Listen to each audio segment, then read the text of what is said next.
Hello, hello. It's Naomi Thompson here. Today we are going to be talking about signs that you're dating an emotionally available man who is ready for a relationship. Oh, great. And I can see some of you are here already. That's absolutely fantastic. So if you don't know me already, I am Naomi Thompson. I'm a dating and relationship coach, and I help accomplished women attract and keep the love of their lives. If you have not subscribed yet to my channel, subscribe and hit the bell icon and click all, and you will get notified every time I go live, which is every week on a Wednesday, 2 p.m. UK time. If this live Q&A, you can ask questions. So you can pop some questions in the chat box. If you are watching the replay, pop your comments in the comments section below. Let me know you are here. Drop your comments. That would be absolutely fantastic. And I can already see some questions in there. So before I go into the questions, I am going to talk about the signs that you are dating an emotionally available man who's relationship material, who is partnership material. So chemistry and the whole idea of movie style romance can blind us to the clear signs of whether or not a man is relationship material, is partnership material or not. So we can get invested in the chemistry, in the adrenaline, in the excitement, in all the feels we get.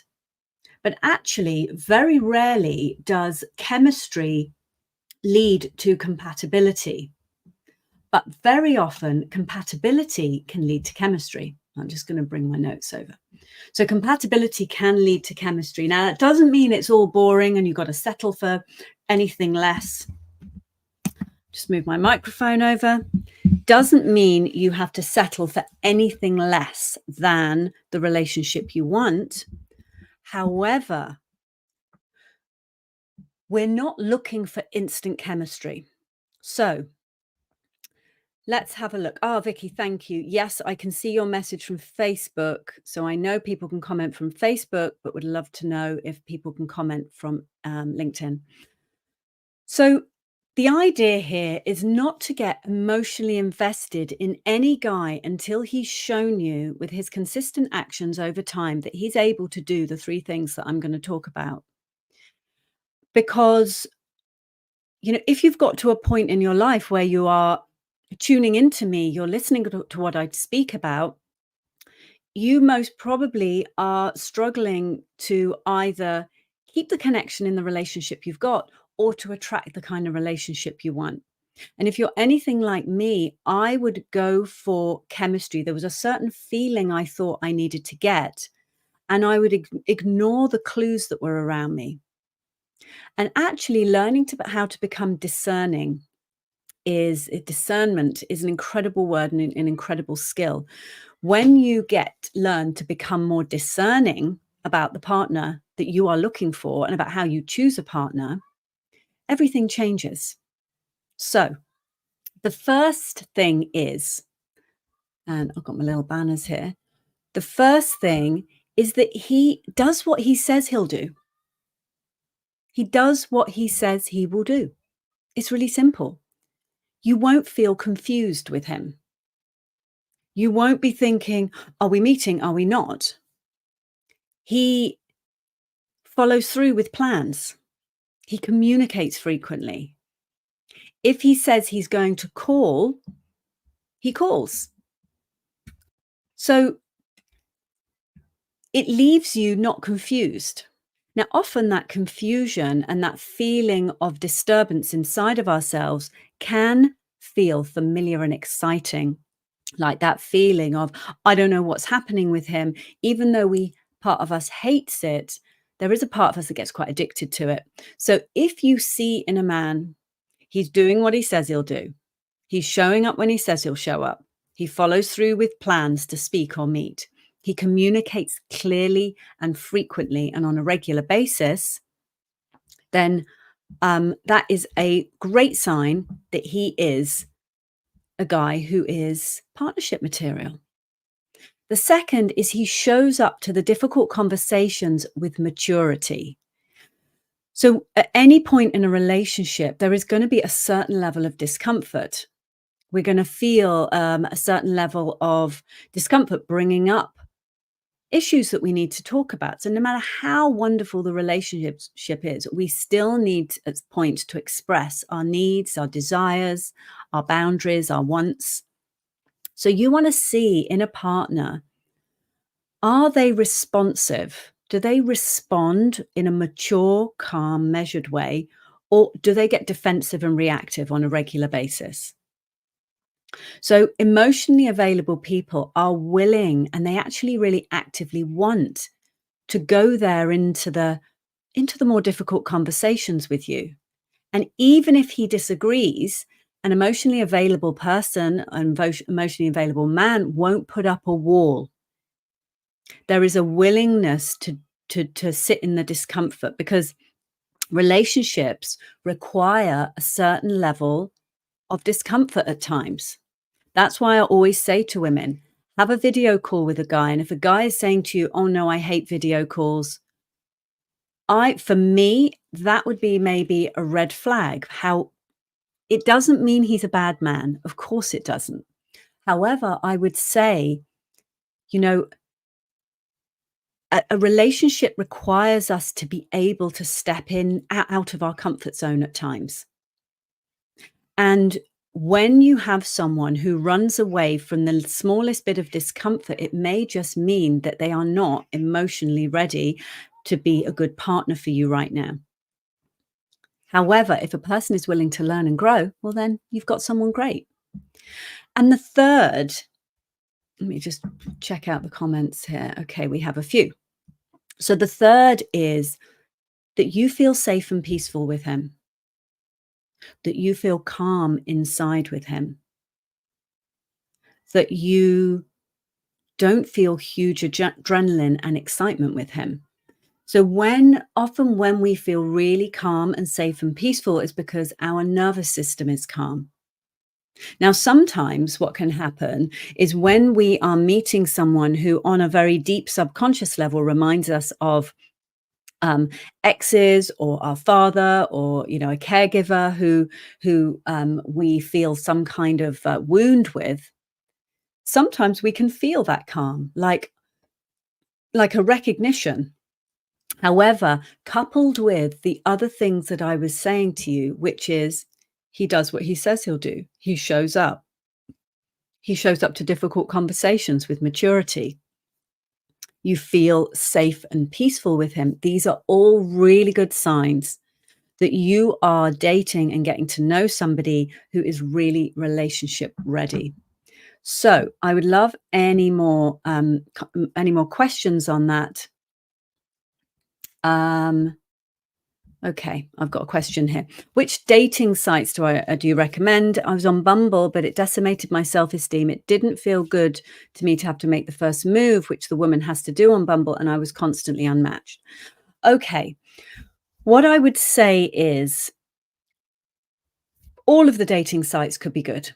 I would not say that there is a particular dating site that is better than another, sometimes for the area you live in. So, for example, if you are living more rural or in a much smaller town, Hinge may not be a great dating site for you. Whereas Bumble, Plenty of Fish, Tinder had a bad name. On any of the websites, there are people looking just for hookups, but mainly if people are actively just looking for hookups, generally they will go to specialist sites for that. However, there will be people looking for hookups on these other sites, but I know that's not what your question's about. So with the woman making the first move, I would say, again, remember what I said before about relationships requiring us to stretch ourselves beyond our comfort zone. There are really feminine ways you can make the first move. So you can just say, just like if you were out in a bar, I wouldn't expect you or advise that you go up to guys and you say hi and you ask for their number and all of this. I wouldn't recommend you do that. However, we can invite. The feminine is like the invitation. So if you were to, in a bar or a cafe, your invitation may be a smile, just like some eye contact and a smile, even if you feel shy, even if you feel uncomfortable. And on Bumble, it's just the version of a smile and eye contact. So just by saying something warm and authentic about his profile. So for example, your smile made me smile, or it felt really good. I felt really good seeing, it felt really lovely seeing the pictures of you and your dog out walking in the mountains. Can you see? You are just expressing your feeling. And a guy will need some kind of clues from you that you're into him. So when we don't give out that invitation, that warm invitation, a guy will just kind of think maybe she's not interested. So that is how I would say there's nothing wrong with Bumble. I was on Bumble when I was dating, and I met my partner on Plenty of Fish. I'm not here. I don't sponsor any of these. None of these dating apps sponsor me. But you know what? I would just say most of them have got a free version. Put yourself on a few of them, but remember, we need to be open and we need to be warm and we need to be an invitation. So just a little opening invitation, and then let him lead the conversation. Doesn't mean you never ask a question, but let him lead the conversation. Okay. I had some, if you have any more questions, anybody, please do pop them in the chat. But I did have some sent over in advance. So yes, you're messaging someone who's a poor communicator over text. They're not answering questions about themselves, despite asking me a lot about myself. Should I give them a chance in person? Maybe he's a better communicator in person. Okay, so I would not recommend going straight from text to meet. Have at the very least a phone call, but I would have a video call. Because yes, you absolutely want a man to share some things about himself.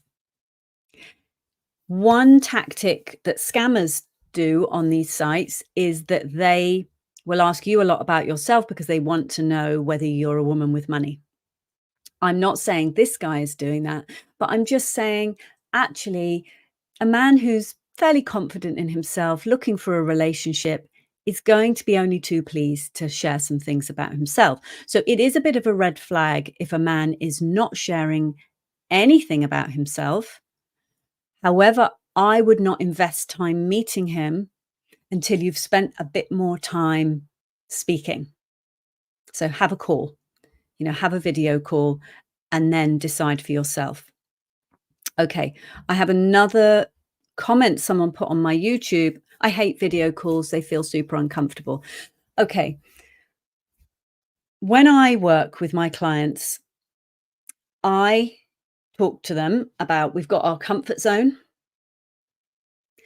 And I don't want people to hang out in the comfort zone, because the comfort zone often leaves us with a kind of a low level of discomfort all the time. The discomfort of being single, the discomfort of knowing that we want more in a relationship than we've already got. However, then we've got the opposite of the comfort zone, which is like the total discomfort, terror, freeze, fight, flight zone. I don't want you there either.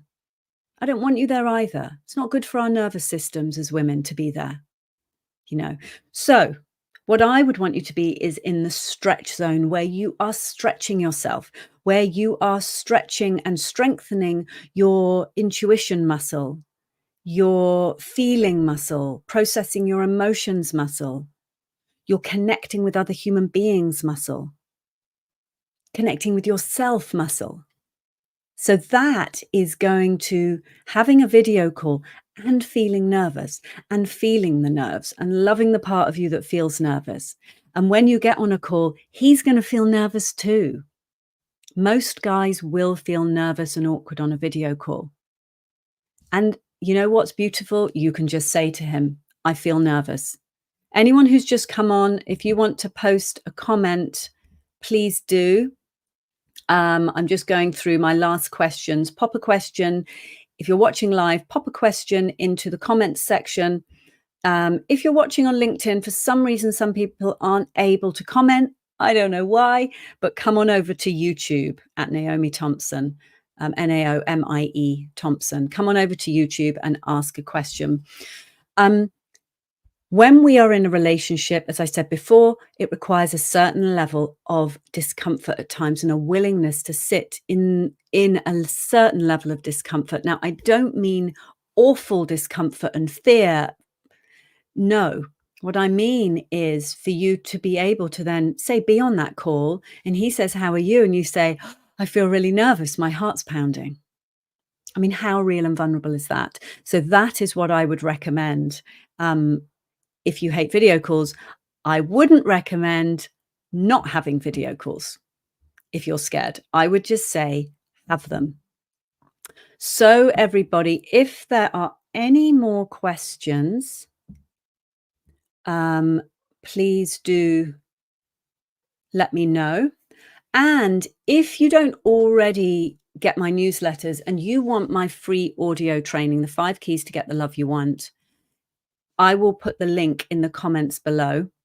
However, you can get it here, naomithompson.com/free audio training. I will just send out tips and tools and advice for love and dating. I answer your questions. And also there is an incredible free audio training there exactly for you. So if there is anything else, let me just check the comments. So sorry if you're watching on LinkedIn and you can't, I really don't know why. So if anyone knows how, when I'm using StreamYard, how I can get the LinkedIn comments, then let me know. Otherwise, come on over to YouTube. So until next week, loads of love to you all. Don't forget, subscribe to my channel, hit the bell, hit the all, and you'll get notified when I go live. Get my free audio training. And my darlings, I will see you next week.